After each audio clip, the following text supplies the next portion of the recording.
Hey y'all, no intro today. It's Alicia here, and I wanted to just remind you all that today is the beginning of Black Women in STEM Week. So, Black Women in STEM Week will be taking place July 13th through the 17th. STEMnoire is curating a week of storytelling, self care, and building community. So, if you want to, please join us over on social media where we will be sharing all the things related to what Black Women in STEM Week entails. I look forward to seeing you over there. Today is the first day, and what we are asking for is for people to share their STEM noir stories. I wanted to share mine. I'm actually sharing it on social, but I also wanted to put it here on the podcast as part of the creation in which I have over here. And yeah, I want to jump into my STEMnoire story. So I want to preface this in saying that I don't typically read from a script. I try to, get some bullets. What exactly do I want to talk about? And I go from there. But in this case, the story that I'm sharing is still relatively fresh, and I want to be sure that I'm getting through it and I'm sharing what I want to share, and I like going on tangents and things like that. So with that, the STEM noir story that I'm telling today is my post-PhD hardships. So, this is what depression looks like. And if you are listening to this versus watching, you're looking at photos of me during this time. And so, what I want to show is it isn't all tears and bad hair days. That's not what depression looks like. For me, it's makeup, fake smiles, and trying to prove myself to others. You ever notice you haven't seen any graduation photos from me? Well, I told myself I didn't deserve to celebrate that accomplishment over and over again. So here's a piece of the story, and I don't plan on filtering, cutting it up, or anything. I'm coming to you with what I have, and that's it. So as a chemist, I have been trained in understanding the science of reactions. You put in your reactants, you get out a product.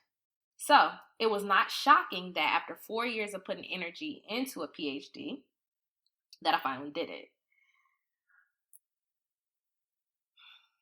I didn't know, though, that I was a superhero until mid-March of this year when I first started sharing my dissertation story to other Black women in STEM who had completed theirs as long as 2 decades ago. In sharing my story, I felt embraced and normal. That is why communities like STEMnoire are essential, because they empower us and they give us the fundamental human need to feel a sense of belonging.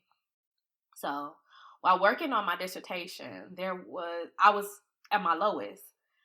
I cried every day for almost 7 months. I cried every day on the days that led up to me writing my thesis, every day while writing my thesis, every day after completing my thesis, every day while preparing for my defense, the day of my defense, every day after my defense.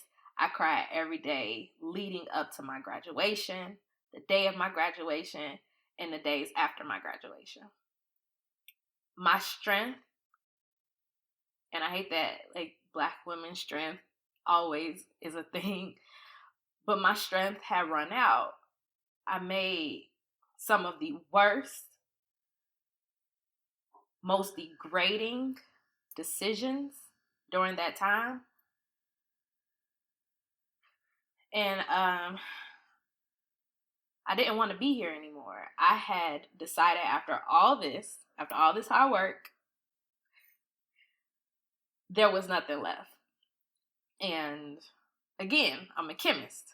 So I am trained to be a logical thinker, and yet, I'm looking back now, I'm sitting here ready for it to be all over before it even began.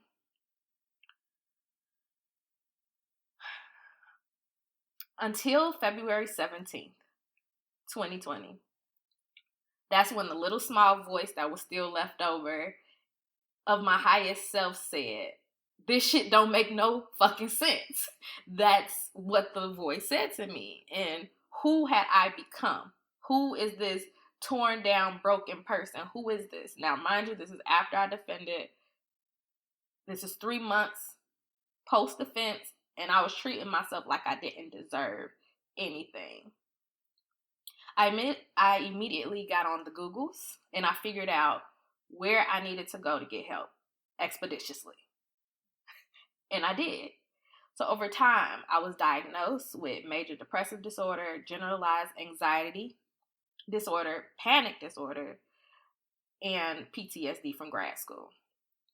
I would wake up in panics every night because I couldn't process being done with my degree. I didn't know how to handle stress because clinically I was sick, but I refused to take action because it made me too uncomfortable to acknowledge my issues.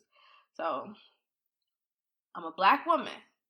It's not okay to not be okay. Looking back, I'm just happy that I wasn't afraid to make that call, the one that saved my life. And I know there are people out there suffering, fighting for something with all that they have while still feeling incapable of obtaining it. You are beyond capable and you deserve. Listen, if you don't feel you deserve, you need to find people who can feed into you until you do. Trust me, you are not the only one who has felt like this. In passing, I told a Black woman who had graduated with her PhD in the STEM field over a decade ago. Yeah, so in quotes, yeah, I had a complete meltdown after defending. I lost my sense of self and my desire to live. This was in March that I had this conversation with her. And I shared that, and obviously it was in person, so I shared a little bit more about my story with her. And she literally made us pause, and we just stared at each other for a second. And we just kind of stared at each other. And then she asked me, could she hug me? And at this point, I remember thinking like, damn, Alicia, you did it again with that oversharing thing. Because at the time, I was just like diarrhea at the mouth because I needed people to know what I was going through. But what happened next literally changed my entire perspective. And that is, it was in that moment that my resentment and my pain turned into pride and appreciation, because she told me she had a complete emotional breakdown after completing her PhD as well. And she had the same feelings. But her only regret was not stopping and healing that pain before jumping into the next stage in her career. Now, again, this was the first time that I had shared my story with someone who had completed a PhD in science. So I'm thinking like, okay, well, her and I were obviously the exceptions to this. Well, I'll say now, after 4 months of finding and creating community in other Black women who have completed their PhD, we were not the exception. We're not the norm. You see, when you share your story, you give others permission to share theirs, and we can begin to break those outdated protocols and help to create a new mechanism for success. We spend years pouring into these degrees, whatever you're doing, jobs, and not ourselves. And then we wonder why. We feel so done and we feel so empty. Well, sis, I'm talking to me too. It's because you gave all yourself away. And I beg all my great sisters working on a PhD to listen to us when we say, take care of you. I know people say it to you all the time, and you probably like, nah, I'm good. Shit. You know what I'm saying? Especially us who come from, certain neighborhoods. I'm straight. But listen, please, take care of you. Seek therapy. Take days off. Heal your trauma. So Beverly Hetcherson was just preaching to me about how this whole PhD process triggers generational traumas left behind by our ancestors that involve pains of working countless hours for, in most cases, a white boss for small pay or for no money at all. So yes, sis, you need therapy just to exist in this space. Don't get to the end and not have the energy to celebrate yourself. Find community with people who make you feel competent and like you belong. Find community in us at STEMnoire if you need. Also, although in STEM it is rare that we get paid, in STEM it is rare that we get the pay or the acknowledgement that we deserve while here on Earth. But the work that we do is vital and it is important. And that's my STEMnoire story. And I hope that you share yours. I hope that I can encourage you to share your story. Hopefully it's brighter and beautiful. But yeah, go ahead, share your STEMnoire story. Thank you for listening and making it to the end. If you could please go ahead and rate and review the podcast. I hope you're enjoying it here. I hope you like it here. But if you can, it just helps with optimizing like peak visibility.